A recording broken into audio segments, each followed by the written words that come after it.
In this video, we're going to look at all the major hacks that have happened in the crypto industry in the last 5 to 6 years.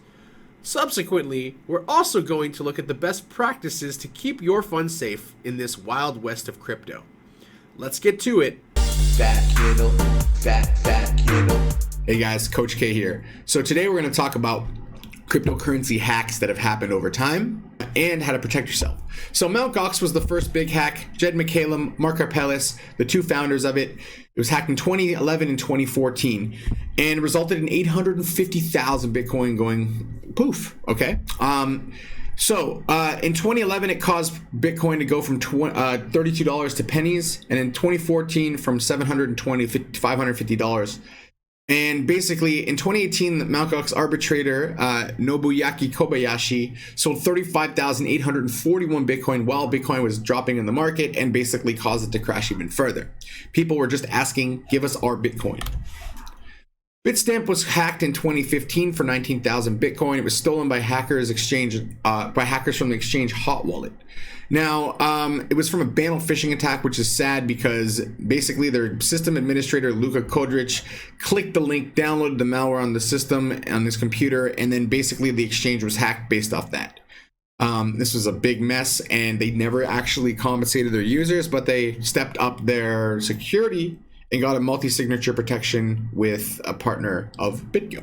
Binance was hacked very badly in August of 2016 for 120,000 Bitcoin, $72 million lost. It was using BitGo's multi-signature wallet, but some of the algorithms had some weird way of getting a backend into it. People think potentially this was an inside job, as they do for all of them actually. 36% of the coins of the loss was dispersed among the members, but they gave them BFX tokens or iFinex tokens into their, you could basically get into the exchange or into the company. So they compensated the users, and this is why they're still basically one of the biggest exchanges today. Coinchecker was hacked for 523 million NEM, and it was out of Japan, and it was because they didn't actually use a multi-signature wallet. So it was their own fault that the hackers got into there and stole it. The community actually came together. Shapeshift stopped letting people use NEM on their platform, and the anonymous addresses that the NEM went to from the hackers were tagged with Coincheck stolen funds, do not accept trades. Owner of this account is hacker. They tried to figure out what to do. They still haven't compensated fully, and they're figuring it out still. So the big girl attack happened. 170 million coins of Nano were stolen. The exchange said maybe it was Nano's fault. They didn't know if it was theirs, but the developers blamed BitGrail for giving insufficient attention to ensuring security, including the absence of authentication procedures for users. The later stages of the exchanges stopped working, and the police then sorted it out, and obviously this is how they compensated for the losses. Next we have Bancor, which really pissed off Vitalik, said they should burn in hell because they aren't truly decentralized, etc., centralized decisions, on decentralized exchanges, because they got hacked for 23.5 million and then froze the tokens. And basically Charlie Lee said it best: a Bancor wallet got hacked, and that wallet has the ability to steal coins out of their own smart contracts. An exchange is not decentralized if it can lose customer funds, or if it can freeze customer funds. Bancor do both. It's a false sense of decentralization. So now we have Yobit. They actually went into bankruptcy because they got hacked a second time. 17% of their assets were lost, and basically they couldn't handle it because they also got attacked in April.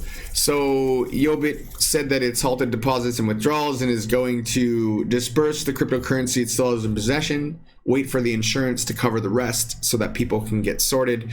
They took out 75% of the balance on December 19th, which was at 4 a.m.